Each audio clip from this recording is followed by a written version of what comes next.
Here's how I became a skilled comedy apprentice with these easy steps, leading me to work on sets I'd never believe. I started animation at a young age, just playing around thanks to my love of filmmaking. I also have a talent for art, which I continue to work on. I got a college course in Cynan, which led me to produce and direct my own films. I worked in local productions. I wrote my own stories, designed props for those stories, built the props, never quite got around to actually doing the film, but it doesn't matter.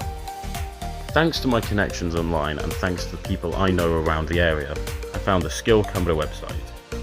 On the website I found this apprenticeship, which has allowed me to accomplish things which I've never seen possible. And now, thanks to Skilled Comedy, I get embarrassing pictures like this put on the website.